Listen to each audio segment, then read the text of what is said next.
I started my career working for a large Fortune 250 insurance company.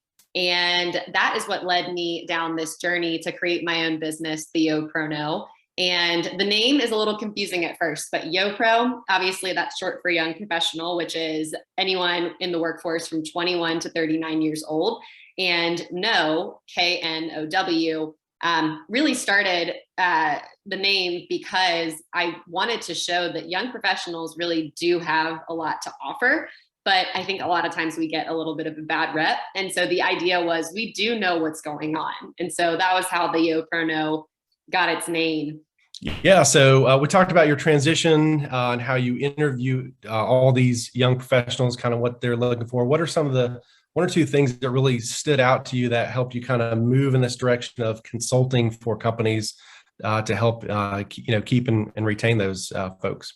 Yeah. So you really hit the nail on the head a moment ago by talking about generations. And so before I give you one or two things that young professionals really want and need to be engaged and to stay at a job, really are based on, you want to look at ththese generations, right? So right now, the young professional workforce it's split up into two. So we have the rising Gen Z and we have the millennials. We have kind of a big bulk of millennials still.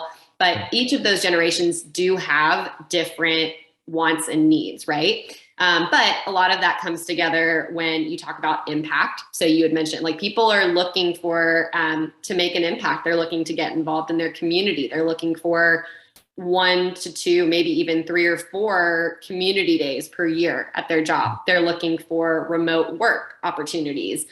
I'm not saying that you need to only offer remote, but if you're not offering some sort of flexible work schedule, there's about 7 or 10 other companies that they're looking at that do.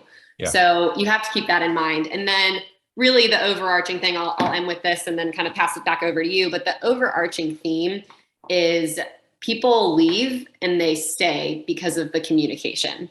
So it's so simple, right? And it's probably no different than your generation, except like you mentioned, your generation, Dan, you stayed at a job for 30 plus years, and that's where you stay for your whole career. It's not the case anymore.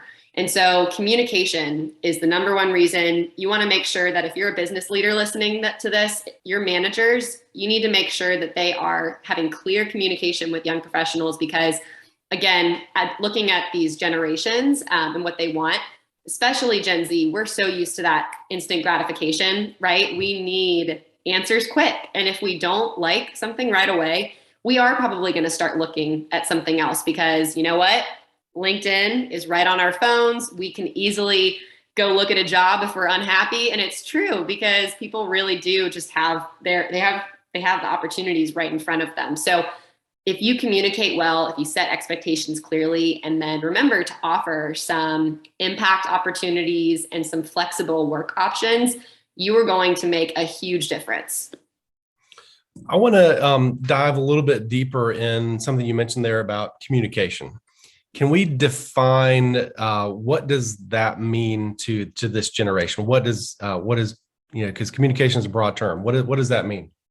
Yes. So the first piece, it's a great question. First piece is you want to make sure that you are adapting to your young professionals' communication style.